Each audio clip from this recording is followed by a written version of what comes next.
My name is Brenda Fassie, and I come from South Africa. I'm a singer from South Africa.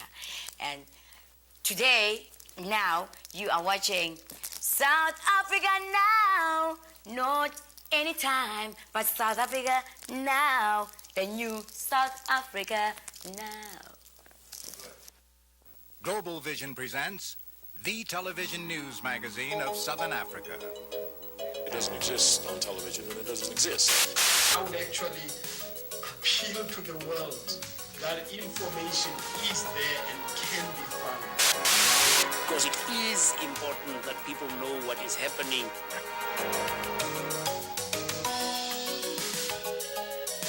This week, South Africa Now reports these stories. While Mandela and de Klerk talk about peace, South African right-wing conservatives are still preaching separation. Without any doubt, we in the Conservative Party think that Mr. Klerk has sold out the white people and has betrayed the Afrikaner people. Sam Nujoma, he fought a long liberation war to free Namibia. Now he must try to build a nation. The SWAPO leader is now the country's president. So we are now embarking upon a new phase of the struggle. That is of economic development, which is much more difficult. Viva, viva my people. And in our culture segment, South African singer Brenda Fassie's new music video, Black President, banned in South Africa.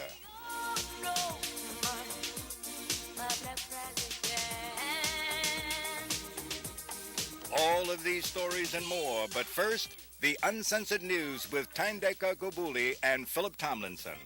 The government and the ANC huddled in the first week of October to discuss ways to work together to end the violence in the townships. But Chief Gatsha Buthelezi, whose Inkatha movement has been blamed widely for starting it, has declined to join other homeland leaders to meet the ANC. While touring the Natal province October 4th, President de Klerk expressed disappointment that Mandela and Buthelezi would not sit down. Buthelezi says that such talks were, quote, clearly not going to happen soon, unquote. There's also a war of words underway, with Chief Buthelezi pulling out of a meeting between other homeland leaders and the ANC. The Inkatha leader sent this letter to the New York Times, charging the ANC with assassination plots against him. The letter said, quote, in the name of the ANC's People's War, death squad set out to kill me, of which there is proof, and Inkatha members and supporters, unquote. The ANC says Buthelezi has no proof, dismissing his charges as fantasy.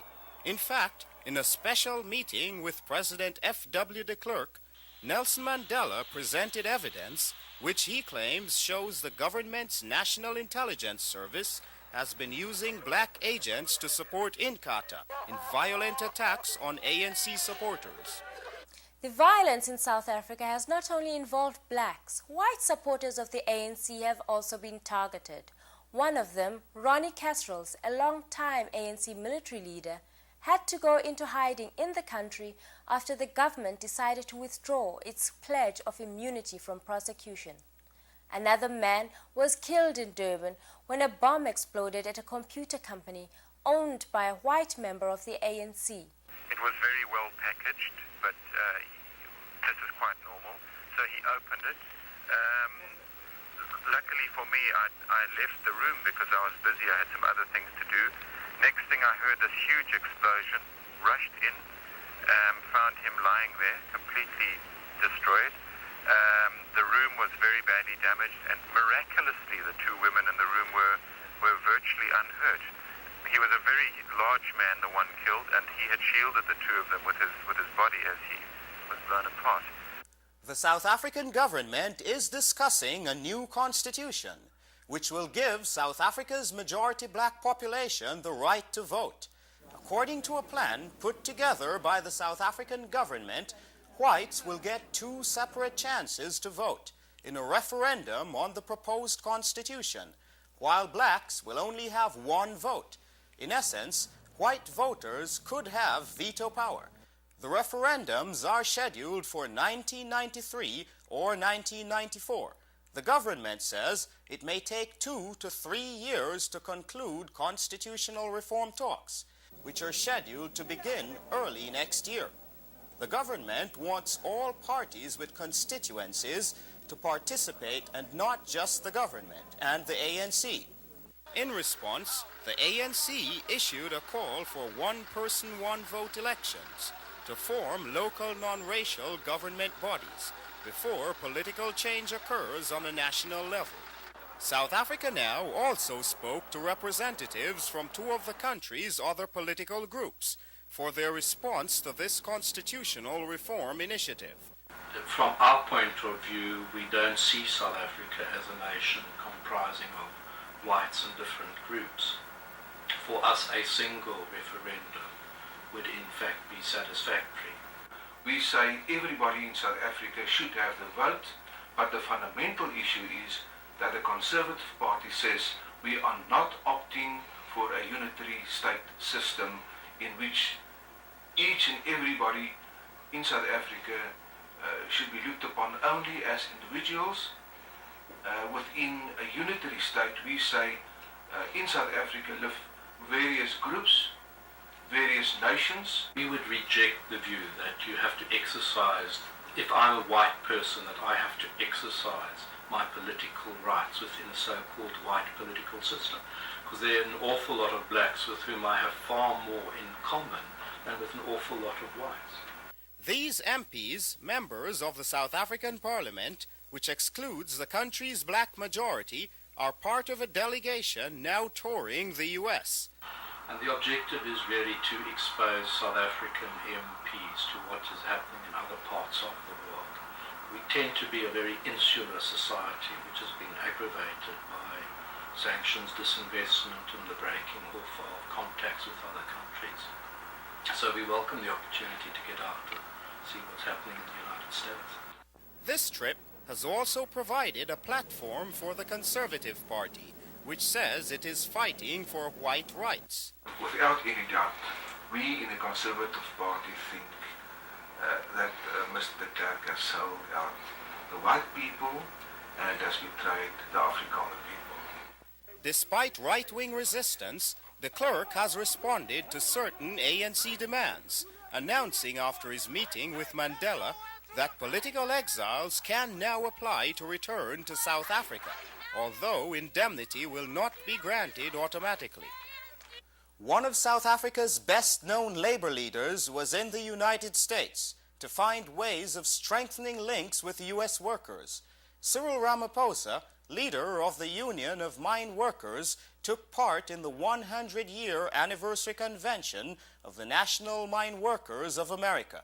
Here's our report.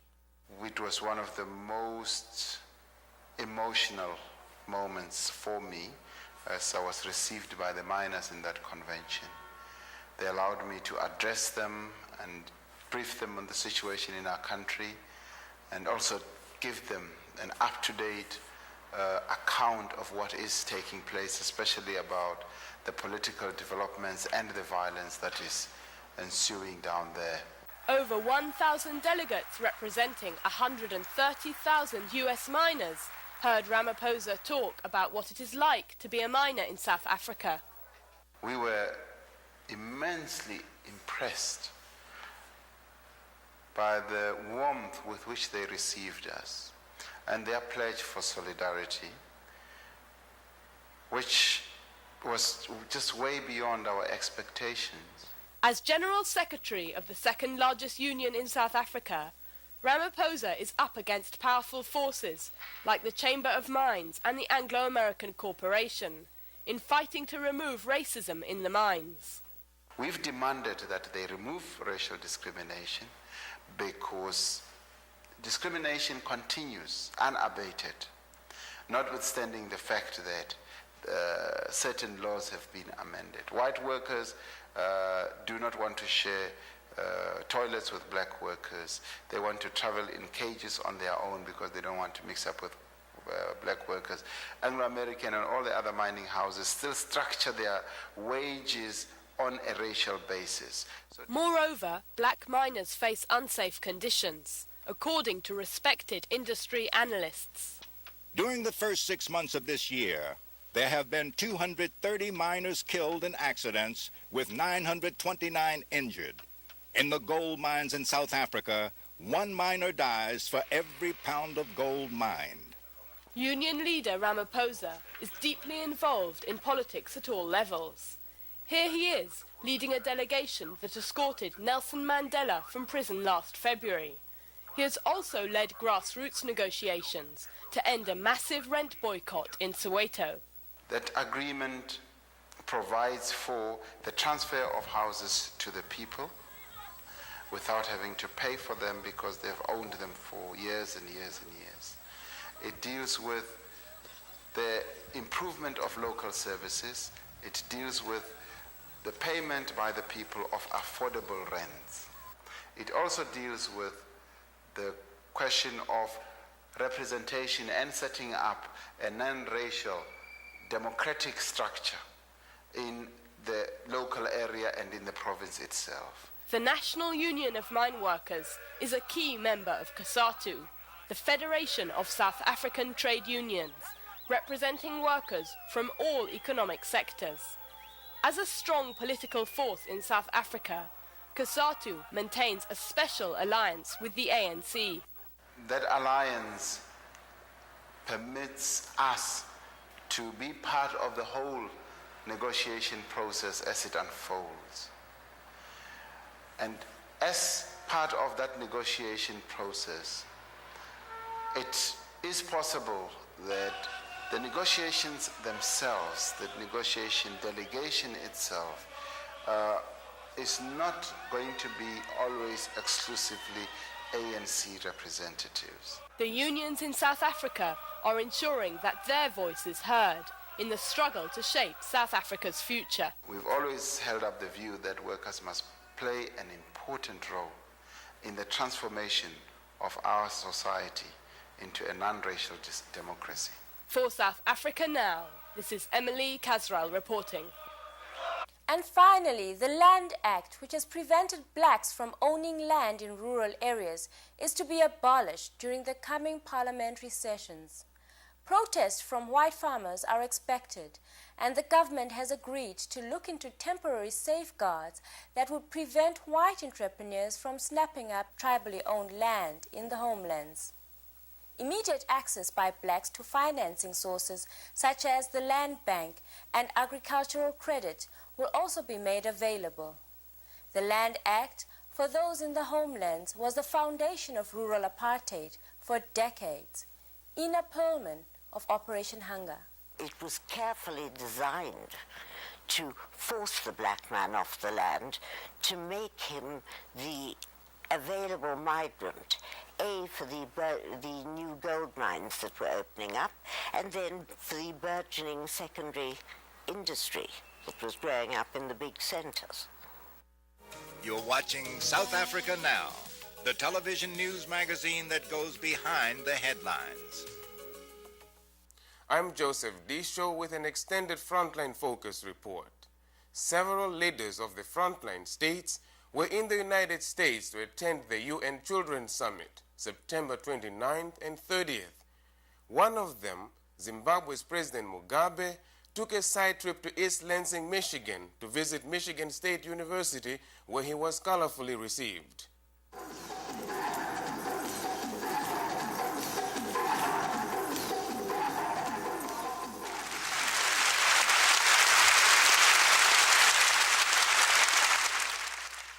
I feel very proud to be associated in this direct way with Michigan State University. We are aware that this great university is in a state that has a particularly strong interest in Africa.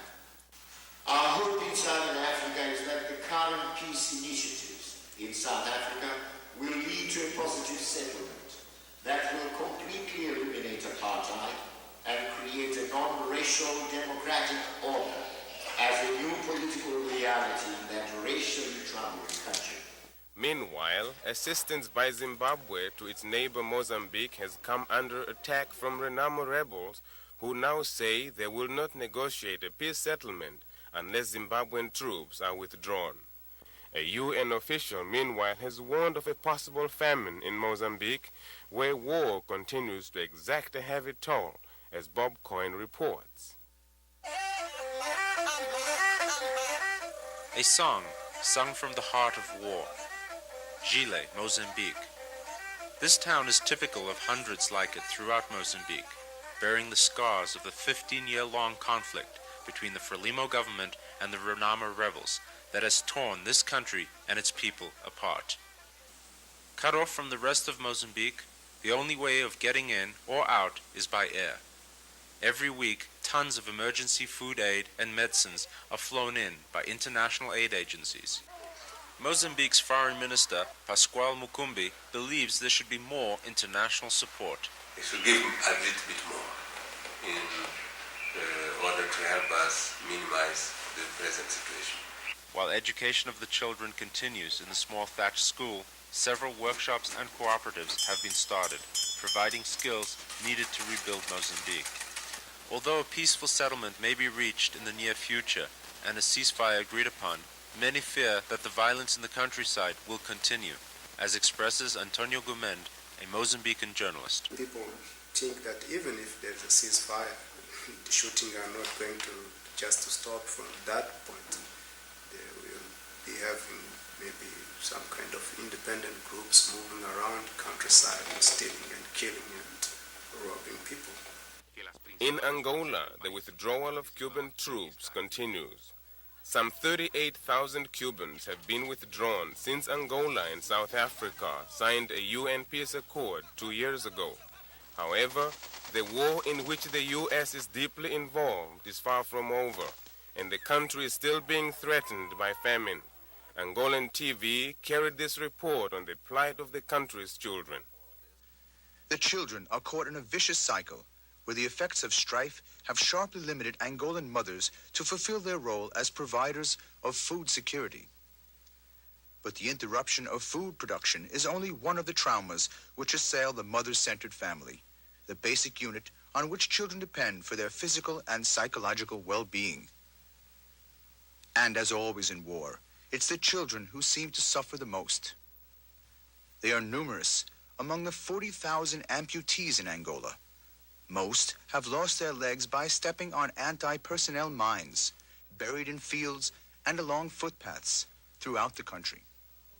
The work of Jonas Savimbi's United States-supported UNITA guerrillas.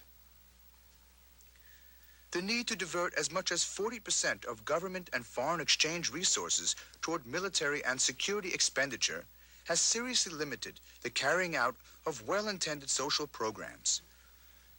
Programs which would see a major investment in the future of the children in Angola by providing better education.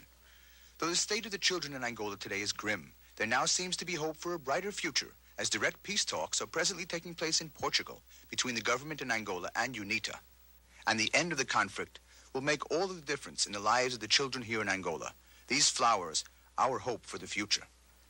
The Washington Post reports fresh charges of human rights abuses within Jonas Savimbi's UNITA movement. An interview with a former Savimbi aide, George Chicoty, accuses his ex-boss of being a violent dictator within his own ranks. And in Namibia, the struggle to build a new nation continues. Recently, I spoke with Namibia's president, Sam Nujoma. I'm quite confident that we will succeed, but this would demand, first, unity of the Namibian people, and secondly, hard work. And only through hard work that we can achieve our goals of national reconstruction and economic development for the benefit and interest of all the Namibian people, irrespective of color, race, or sexes. Nujoma and his liberation movement, the Southwest Africa People's Organization, SWAPO, has led Namibia since the country gained its independence 7 months ago. It was the culmination of a long and bloody freedom struggle, principally waged by SWAPO, to rid the country of more than 50 years of South African rule. But today, Nujoma is speaking not of war, but of peace, of improving agriculture and building schools to involve the country's children. So we are now embarking upon a new phase of the struggle. that is of economic development, which is much more difficult. Well, the children themselves cannot do much. They have to be provided with the means of protection, schooling, medical care, so that they grow up in peace and be able to contribute towards the well-being of the society as a whole in their respective countries, because they are the future leaders of our societies. You're watching South Africa Now. Coming up next, our culture segment, featuring the best music, film, drama, and artistic expression from Southern Africa. Brenda Fassie, the Madonna of South African pop music, has just released her first American album. Her latest record, Black President, is both emotional and controversial. This tribute to Nelson Mandela has been banned in South Africa.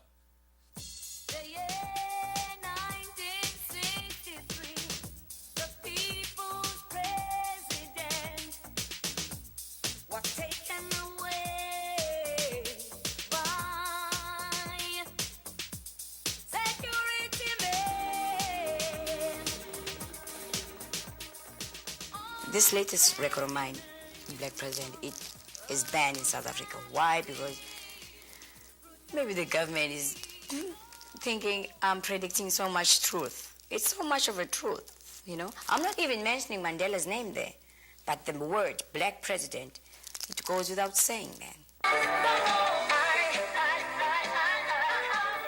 While in the past, Brenda was known for her lively disco tunes, her work has recently taken on more of a political beat. I have been singing music, singing about love, about sadness, about fun, reggae, you know, gospel.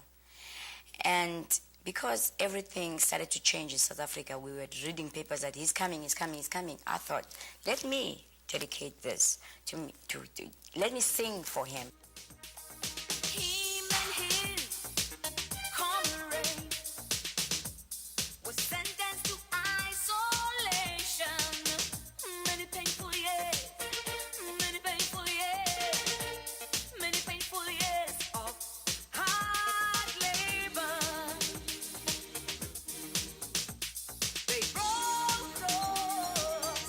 By the Spirit was never broken.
that's our show for this week. If you're interested in any of the issues we cover, send a self-addressed stamped envelope to South Africa Now, Post Office Box 1907, Canal Street Station, New York, New York, 10013.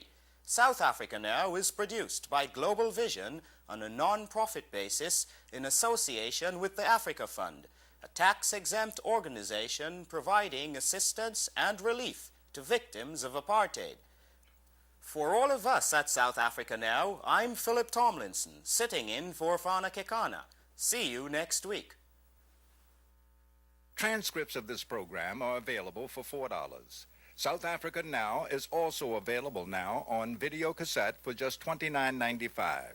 To order transcripts or cassettes, or for more information, write to South Africa Now, care of Journal Graphics Incorporated, 267 Broadway, New York, New York, 10007.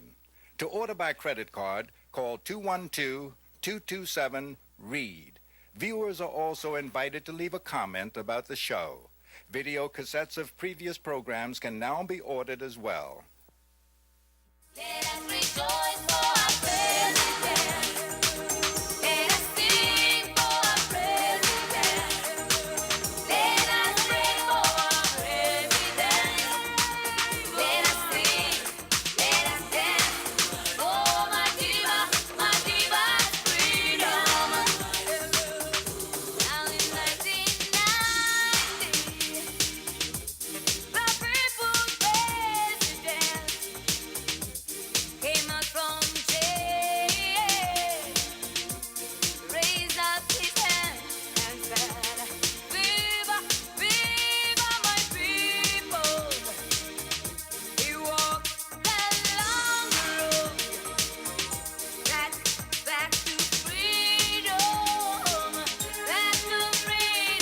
freedom for my black president. Let us rejoice for our president. Let us sing for our president. Let us pray for our president. Let us sing, let us dance. Oh, my diva's freedom.